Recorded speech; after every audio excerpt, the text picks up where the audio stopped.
નમસ્કાર વિદ્યાર્થી મિત્રો, એક નવા વિડીયોમાં આપનું હાર્દિક સ્વાગત છે. તો વિદ્યાર્થી મિત્રો, આજે આપણે ધોરણ 12 વિષય ગુજરાતી એકમ નંબર 3 દમયંતી સ્વયંવર એનું આજે આપણે સ્વાધ્યાય સોલ્યુશન કરવાના છીએ.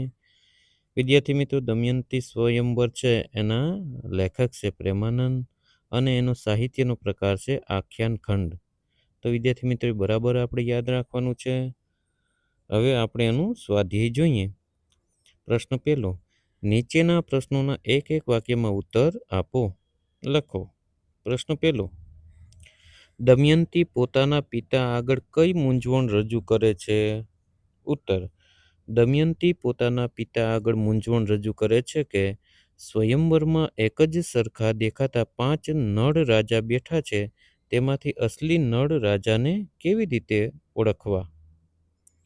પ્રશ્ન બીજો છે, સ્વર્ગમાંથી કયા કયા દેવ સ્વયંવરમાં આવ્યા છે? ઉત્તર, સ્વર્ગમાંથી ઇન્દ્ર, અગ્નિ, વરુણ અને યમરાજ એટલે કે ધર્મરાજા, આ 4 દેવો સ્વયંવરમાં આવ્યા છે.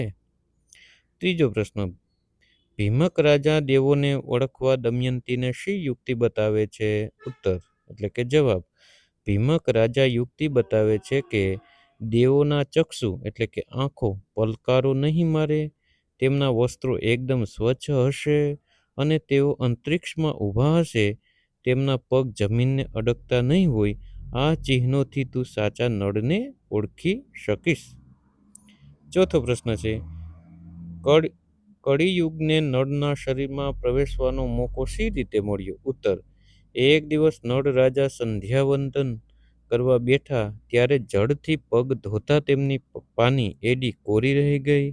આ અપવિત્રતાનો લાભ લઈને કળિયુગને નળના શરીરમાં પ્રવેશવાનો મોકો મળ્યો. મુખ્ય પ્રશ્ન બીજો, નીચેના પ્રશ્નોના 2-3 વાક્યમાં ઉત્તર લખો.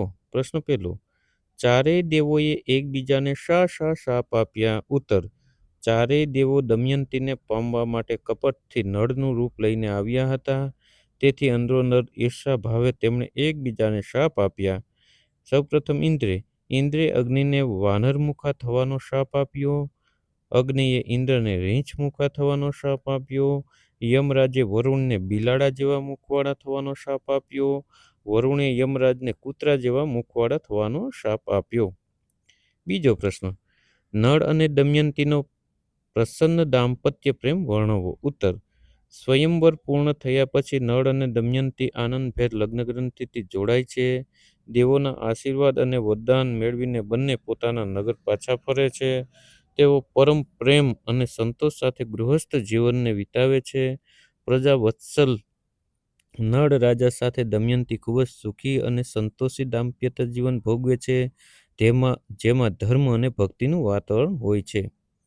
ત્યારબાદ ત્રીજો મુખ્ય પ્રશ્ન, નીચેના પ્રશ્નોના સવિસ્તર ઉત્તર લખો. પ્રશ્ન પહેલો, દેવોએ નળ અને દમયંતીને પ્રસન્ન થઈને કયા કયા વરદાન આપ્યા? ઉત્તર, જ્યારે દેવોનું કપટ ઉઘાડું પડી ગયું અને દમયંતીએ તેમની સાચી ઓળખ મેળવી લીધી, ત્યારે ચારેય દેવો પ્રસન્ન થયા અને તેમણે નળ રાજાને 2 એટલે કે કુલ 8 વરદાન આપ્યા.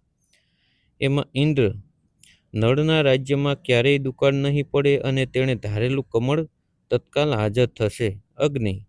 અગ્નિ નળ રાજાને ક્યારેય નુકસાન એટલે કે દાહ નહીં પહોંચાડે અને જ્યારે પણ નળ તેનું સ્મરણ કરશે ત્યારે અગ્નિ પ્રકટ થશે. યમરાજ, નળ જેટલો સમય જીવશે ત્યાં સુધી તેના રાજ્યમાં કોઈને રોગ નહીં થાય અને નળની કથા જે સાંભળશે તે ક્યારેય જમપુરી એટલે કે નરકમાં નહીં જાય.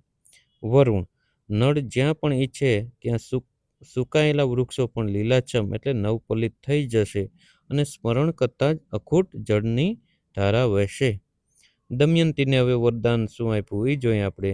દેવોએ દમયંતીને વરદાન આપ્યું કે તેના હાથ અમૃત સમાન એટલે અમૃત સ્ત્રાવી બનશે, એટલે કે તેના સ્પર્શથી કોઈ પણ મૃત કે રોગી સજીવન થઈ શકશે. બીજો પ્રશ્ન, દમયંતી સ્વયંવર કડવાની કથા તમારા શબ્દોમાં લખો. ઉત્તર, વિદર્ભ દેશના રાજા ભીમકની પુત્રી દમયંતીનો સ્વયંવર યોજાયો છે. દમયંતી નળ રાજાને મનોમન વરી ચૂકી હોય છે, પણ સ્વયંવર મંડપમાં પ્રવેશતા જ તે આશ્ચર્યમાં મુકાઈ જાય છે, કારણ કે ત્યાં એક નહીં પણ 5 નળ રાજા બેઠા હોય છે. વાસ્તવમાં દેવલોકમાંથી ઇન્દ્ર, અગ્નિ, વરુણ અને યમરાજ પણ નબળું રૂપ ધારણ કરીને આવ્યા હોય છે. દમયંતી મૂંઝાઈને પોતાના પિતા ભીમક પાસે જાય છે. પિતા તેને દેવોના લક્ષણો, નિમિષ ન હોવી, પૃથ્વી પર પગ ન અડકવા વગેરે સમજાવે છે. કપટ પકડાઈ જતા ચારેય દેવો અંદરોઅંદર ઈર્ષ્યાને કારણે એકબીજાને પશુના મુખવાળા થવાના શ્રાપ આપે છે, જેથી વાતાવરણ રમૂજી બને છે. અંતે દેવો પોતાની ભૂલ સ્વીકારે છે, પોતાના સાચા સ્વરૂપમાં આવે છે અને સાચા નળ દમયંતીને આશીર્વાદ તેમજ અનેક દિવ્ય વરદાન આપે છે. દમયંતી નળના ગળામાં વરમાળા પહેરાવે છે અને બંનેના લગ્ન ધામધૂમથી થાય છે. વાર્તાના અંતે કળિયુગ નળના શરીરમાં પ્રવેશવા માટે મોકો શોધતો બતાવાયો છે. તો વિદ્યાર્થી મિત્રો, આ તો આજનો વિડીયો. આ વિડીયો આપને કેવો લાગ્યો? જો વિદ્યાર્થી મિત્રો આ વિડીયો આપને સારો લાગ્યો હોય તો વિડીયોને એક લાઇક કરી દો, સુંદર મજાનું કોમેન્ટ કરી દો. ને હજી પણ વિદ્યાર્થી મિત્રો તમે મારી યુટ્યુબ ચેનલ સુરેશ સાહેબ નામની ચેનલ સબસ્ક્રાઈબ ન કરી હોય તો પ્લીઝ મહેરબાની કરીને જરૂર સબસ્ક્રાઈબ કરી દેજો. કેમ કે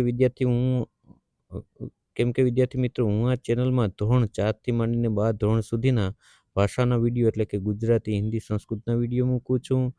એમાં કોઈ પણ પાઠની સમજૂતી હોય, કવિતાની સમજૂતી હોય, સ્વાધ્યાયના પ્રશ્નોના ઉત્તર હોય, અભ્યાસના પ્રશ્નોના ઉત્તર હોય કે સ્વાધ્યાયન પોથી સોલ્યુશન, એ બધું હું આ વિડીયોમાં મૂકું છું. તો મહેરબાની કરીને જરૂર મને સબસ્ક્રાઈબ કરી લેજો. તો બાય બાય દોસ્તો, મળીએ આગળના વિડીયોમાં. નમસ્કાર, થેન્ક યુ.